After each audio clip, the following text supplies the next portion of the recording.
Questão número 8 do ITA 2021.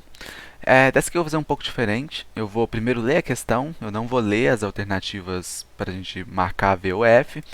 Eu vou fazer a breve explicação, né, o breve resumo de ondulatória e acústica. Depois a gente volta já lendo e respondendo. Eu acho que vai ficar mais claro, tá certo? Então vamos lá. Um violão é um instrumento sonoro de 6 cordas, de diferentes propriedades, fixas em ambas as extremidades, acompanhado de uma caixa de ressonância. Diferentes notas musicais são produzidas tangendo uma das cordas, podendo ou não alterar o seu comprimento efetivo, pressionando-a com os dedos em diferentes pontos do braço do violão. A respeito da geração de sons por esses instrumentos, são feitas as 4 afirmações. Aí aqui são as afirmações. Vamos primeiro fazer uma revisãozinha de ondulatória. Ondulatória é um tema bem tranquilo, né, gente? Eu acho que todo mundo que está assistindo esse vídeo já teve algum contato com ondulatória. O primeiro contato que a gente tem é com MHS, que é a própria questão anterior, né, que seria o movimento periódico, e depois a gente já entra em movimentos que já não são mais periódicos, são frequências de onda que variam a depender da força e da velocidade que você impõe nelas. Mas é um tema que, como só tem uma questão, uma equação para se decorar, vamos dizer assim, e os conceitos são bem tranquilinhos, os conceitos teóricos são bem tranquilinhos, os alunos adoram estudar ondulatória. Então, a primeira coisa, se você nunca viu, o que são ondas? Qualquer perturbação ou vibração em meio físico. E aí, o que é interessante de estudar nessa onda são mais especificamente os tipos de onda, que a gente tem dois. A gente tem dois tipos, que é a onda mecânica e a onda eletromagnética. O que a gente está interessado ainda nesse exercício é basicamente a onda mecânica, é o som.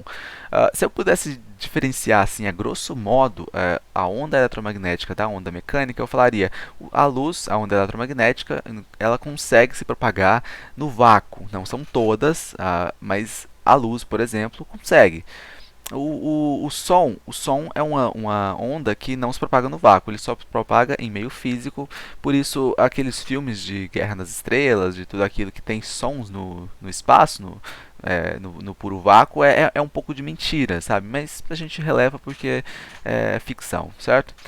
Também vale a pena saber, isso daqui eu não vou entrar muito com vocês, que é a direção de vibração de onda e a direção de propagação de onda. São coisas diferentes, tá? Propagação, estou falando de ser unidimensional ou bidimensional, e vibração, estou falando de ser translacional ou longitudinal, mas é interessante vocês estudarem isso aqui com mais a fundo. São as únicas propriedades assim, que vão dar algum...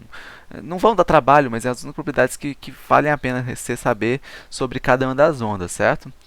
O que está interessado para a gente resolver essa questão são as características das ondas como um todo.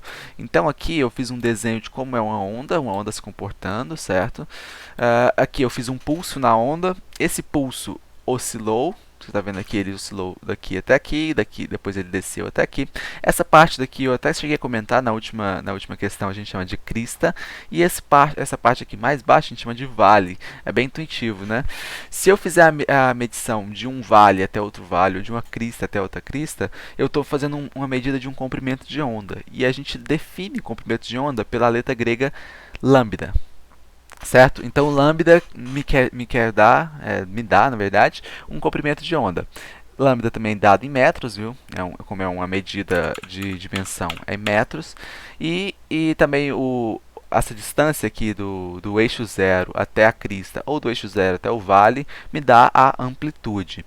Óbvio, eu estou fazendo um gráfico aqui em função do tempo, então eu sei que essa oscilação vai variar em função do tempo. Quando eu estou falando de tempo, eu estou falando do tempo para realizar um pulso, uma frequência. Então, eu posso relacionar isso com um período, certo? Quando eu estou falando de um movimento que depende de uma certa periodização, eu estou falando de período. E quando eu falo de período, automaticamente vem na sua cabeça o quê? Que o inverso de período é a frequência. E eu também posso definir a frequência de outra maneira. Eu posso definir ela como número de oscilações em um determinado tempo. Número de vezes que isso aqui oscilou numa quantia que eu estabelecer. Aí é interessante que aqui embaixo eu coloquei algumas das medidas. Por exemplo, a amplitude dada em metro, a frequência dada em 1/segundo e o período dado em segundos. Aqui já a gente vai falar sobre a velocidade, mas eu queria falar rapidamente sobre essa unidade aqui. Eu estou falando disso aqui no SI, tá, galera? No Sistema Internacional de Medidas. A frequência pode, muitas vezes ela aparece, não é só pode, ela aparece como outras unidades, por exemplo, Hertz, né, ela pode aparecer como Hertz e ela pode aparecer como RPM, certo? São duas outras unidades que vocês podem acabar encontrando a frequência, mas essas não estão no sistema internacional. O sistema internacional é 1/segundo. Bom, se eu tenho algo se movendo com uma velocidade em um determinado tempo, percorrendo um certo deslocamento, eu posso relacionar isso com alguma coisa. E essa foi uma relação que a gente chegou analisando o movimento da onda no meio material. V é igual a lambda F. É uma equação que todos os alunos adoram, sabe? Porque tem várias piadinhas com ela, eles decoram ela falando sobre vê o que uma lambidinha faz, umas coisas assim, ou alguns mais certinhos falam vem lamber faca. Então tem várias macetes que eles usam para decorar essa equação, são todos engraçados e acho que fazem bem se você entender o conceito por trás. Decorar não é algo ruim, certo? Então é tranquilo em essa equação, você vê uma equação não envolve praticamente nada, grandezas bem conhecidas, frequência, velocidade, só o que muda aqui é o lambda, mas que é bem tranquilo também. O que vai ajudar a gente a resolver essa questão de verdade é a gente entrar nos termos de acústica, de propriamente acústica. E aí, quando eu falo de acústica, o próprio ITA fez essa abordagem, automaticamente seu professor de física vai relacionar isso com o violão. Isso daí é 95% das vezes, porque é o exemplo assim mais eminente que a gente tem falando de acústica. É o exemplo mais claro, que todo mundo já viu um violão, todo mundo já teve contato com o violão, se nunca tocou, pelo menos já viu alguém tocando e sabe mais ou menos como é que funciona.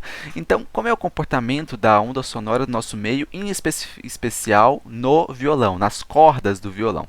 Aqui do lado eu fiz um comportamento de uma onda sonora no geral. Eu vou até dar um zoom aqui para ficar bem claro. Olha só, essa aqui é uma onda sonora, e aí a gente está falando de acústica, no meio geral. Eu vou fazer uma força aqui para fazer um pulso nessa onda. Essa onda vai deslocar com uma certa velocidade. Essa onda vai percorrer um certo lambda de um vale a outro, de uma crista a outra. E essa onda vai ter uma certa amplitude. Isso baseado em um certo tempo, certo? Esse aqui é um comportamento geral da onda. Mas e quando eu estou falando do caso do violão? Vamos ver o que eu poderia, de quais grandezas dependeria para mim conseguir fazer uma análise precisa da física por trás da música, da física por trás do violão. Bom, o que eu precisaria saber? Você acha que o tipo do fio influenciaria no som que eu escutaria? Provavelmente sim. Se você já tocou o violão, você provavelmente começou com as cordas de nylon, porque eram mais fáceis de tocar. Você viu que elas produzem um som, e quando você muda para as cordas de aço, elas produzem um outro som. Então o tipo de fio influencia. Você também vê que as cordas, o misão, que é a primeira corda, aquela corda mais grossa lá do violão, ela acaba produzindo um som completamente diferente da mizinha, né? Porque ela é muito mais grossa mesmo e ela é mais. Então, assim, ó, estou começando a dar uns spoilers aqui, mas eu vou me segurar. A afinação do instrumento. A afinação do instrumento influencia? Claro que sim. Quando você toca um instrumento desafinado, você pode ser o melhor músico do mundo. Vai ficar feio o seu som, né? A afinação, a tensão certa nas cordas, e aí eu acabei de dar outro spoiler, mas é difícil não falar disso. A tensão certa nas cordas acaba influenciando demais. A velocidade que eu toco influencia? De certa forma sim, eu posso tocar um reggae num ritmo, né? A gente chama de ritmo, e eu posso tocar o rock em outro ritmo, eu posso tocar um sertanejo em outro ritmo, e isso influencia no som que eu estou escutando, né? E as notas que eu faço, será que influencia? Será que se eu fizer o sol, ele tem a mesma composição sonora para os nossos ouvidos quanto se eu fizer um dó? Obviamente não, né? Então as notas que eu faço realmente influenciam. Então esse tipo de grandeza aqui é interessante quando a gente quer fazer uma análise, tá? Para não ficar jogado a fórmula e você ter que decorar fórmulas avulsas. É interessante entender que tudo isso aqui tem um propósito. E Taylor utilizou desse propósito para elaborar essa seguinte equação aqui, e você vai ver se você concorda com ele. A velocidade, então, a grandeza vetorial, é igual a raiz quadrada de f sobre μ. Esquece essa raiz quadrada aqui, porque esse formalismo vem das equações dele, que são uma coisa mais avançada, mas vamos ver aqui, ó, a velocidade, a gente viu que realmente importava, certo? Essa força aqui, eu até coloquei aqui embaixo, como a força no violão é quando eu estico duas cordas, né? E a gente está cansado de ver isso em física 1, em mecânica, que quando eu tenho uma corda esticada, a força que ela faz naturalmente é a tensão, certo? Então essa força aqui é usualmente chamada de tensão. Depende da tensão? Depende. A tensão é justamente o que eu afino o instrumento. Então, aqueles negocinhos para afinar o violão, você sabe, é para afrouxar ou apertar as cordas. Então, é para tensionar as cordas, certo? E esse Mi, que é uma densidade linear, que eu não sei se nesse ponto do curso você já viu, já teve contato com densidade linear. Eu tenho certeza que você já teve com densidade volumétrica, que é justamente uma das questões do item, já até abordou isso. Mas é diferente densidade volumétrica e densidade linear. Basicamente pela grandeza que eu estou relacionando elas. Um é metro quadrado, outro é metro cúbico, outro é metro. Quando eu estou falando de densidade linear, eu estou falando de densidade em uma dimensão, em uma linha linear. Quando eu estou falando de densidade superficial, eu estou falando de uma superfície. Por exemplo, uma folha de caderno, ela tem uma densidade superficial, ela é um plano que tem uma densidade em cima dela. E quando eu estou falando de densidade volumétrica, obviamente, você já viu isso lá em hidrodinâmica, hidrostática, que é a densidade em um volume, certo? Então, densidade linear, tranquilinho, ela é basicamente a massa dividido pelo olha eu falando da densidade volumétrica. A massa dividido pelo comprimento, certo? Então, você pode ver aqui que por que o misão é muito mais grave, vamos dizer assim, do que o mizinho, que é uma aguda, uma nota aguda. A princípio, a primeira resposta pode se dar porque a massa dele é muito maior do que a massa do mizinho, que é uma cordinha fininha que ela arrebenta só de você tocar de mau jeito, certo? Um misão dificilmente você vai ter um problema com ele em questão de arrebentar. Então aqui a gente ainda consegue relacionar, aqui a gente chegou nessa fórmula aqui, né, que é já relacionando com a tensão, e a gente ainda consegue relacionar a fórmula de Taylor com a outra fórmula que a gente viu, do V lambda F. Por quê? Eu tenho velocidade aqui, né, e eu posso relacionar com essa outra velocidade aqui, e eu chegaria com algo mais ou menos assim, ó, lambda vezes a frequência é igual a raiz quadrada de tensão dividido pela densidade linear. E por que essa fórmula aqui, esse jeito de escrever essa fórmula, é interessante? A gente livra da velocidade, que muitas vezes não é dada, e a gente consegue abordar uma abordagem mais física da coisa. Por que significa esse lambda aqui? É o comprimento de onda, certo? E quando eu estou falando do violão, quando eu estou fazendo notas no violão, o que eu estou fazendo é encurtando isso daqui. Quando eu faço uma nota no braço do violão, lá pertinho, você vai ver que é uma nota que pouco varia o som dela. E quando eu faço uma nota mais para frente, na extremidade do violão, perto de onde se afina ela, é um som mais bonito, é onde saem as principais notas, as notas harmônicas principais do violão são feitas todas naquelas casas, porque é onde de fato o som ocorre uma alteração, certo? Então, quando eu mudo esse lambda aqui, fazendo notas, eu mudo completamente a frequência de maneira proporcional. E eu também e outros jeitos de mudar essa frequência aqui seria com uma tensão maior, tensionando, afinando o violão, ou obviamente com uma corda diferente, com uma corda mais grossa, com uma corda de outro material, com uma corda mais esticada do que uma corda com maior comprimento e assim por diante. Então eu acho que esses conceitos aqui já são mais que suficientes para a gente conseguir entender 100% dessa questão. Porque repare, aqui ele fez aquela introduçãozinha da questão, né, que não faz diferença para a gente. Vamos só agora para de fato essa resolução aqui, ó. Cordas mais finas, mantidas as demais propriedades constantes, serão capazes de produzir notas mais agudas. E eu falei exatamente isso, né? Você lembra da densidade linear? Massa dividido por L. Se tudo se manter constante, todas as propriedades mantiveram constantes. A única coisa que mudou é a massa. É que essa corda ela é mais fina que a outra. Uma é misão, aqui eu tenho misão, e uma é mizinho, é aquela cordinha fininha. Isso é capaz de produzir notas mais agudas? Sim, é verdade. É correta essa alternativa, né? A gente já viu isso pela densidade linear. Então vamos lá. O aumento de 1% na tensão aplicada sobre a corda acarreta o aumento de 1% na frequência gerada. Então aqui ele está relacionando tensão com frequência. E a gente já viu esse relacionamento também, né? Quando eu fiz lá com vocês isso aqui que seria, de novo errei aqui, sobre densidade linear, eu te mostrei que eu ainda conseguia relacionar isso daqui com outra coisa, que era a primeira relação que envolve frequência, que é lambda f, né? Eu consigo relacionar essa velocidade com a velocidade de propagação de onda. Então, se eu fizer a equação dessa forma aqui, repara como fica claro para mim que se eu aumento a frequência, Eu não aumento proporcionalmente a tensão, eu aumento a raiz quadrada da tensão. E o que ele está me falando aqui é que se eu aumentar 1% da tensão, eu vou aumentar 1% na frequência. E isso é errado. Eu não vou, eu vou aumentar a raiz quadrada de 1%. Essa é a nossa resposta.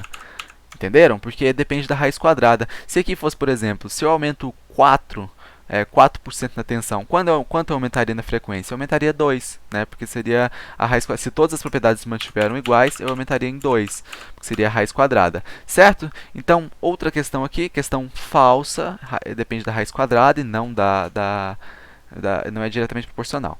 Uma corda de nylon e uma de aço afinadas à mesma frequência fundamental geram sons e timbres distintos. Sim, eu falei exatamente isso quando eu estava falando sobre a abordagem de densidade linear. Importa sim do que é feito a corda. Isso faz parte da propriedade física da corda, certo? Então essa aqui, claro que sim, é verdade também.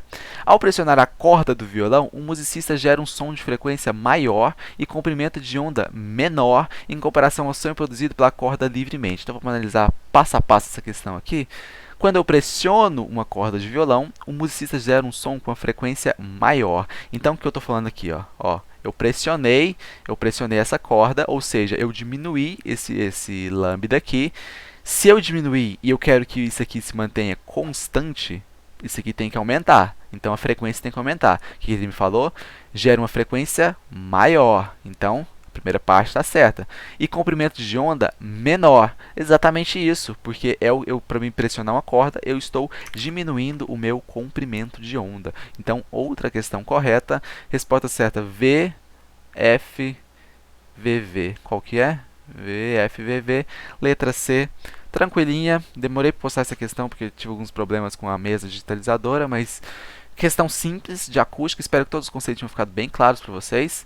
A próxima questão já envolve as ondas eletromagnéticas que a gente tinha tratado, então a gente já vai conseguir de cara ver algumas das propriedades de convergente, divergente, tudo mais. Eu ainda não preparei a aula, mas eu vou preparar ainda, postar ainda hoje. E é isso, espero que vocês tenham entendido, espero que vocês gostem, se gostarem, se ajudou vocês, curtam e compartilhem o vídeo. E é isso, até a próxima.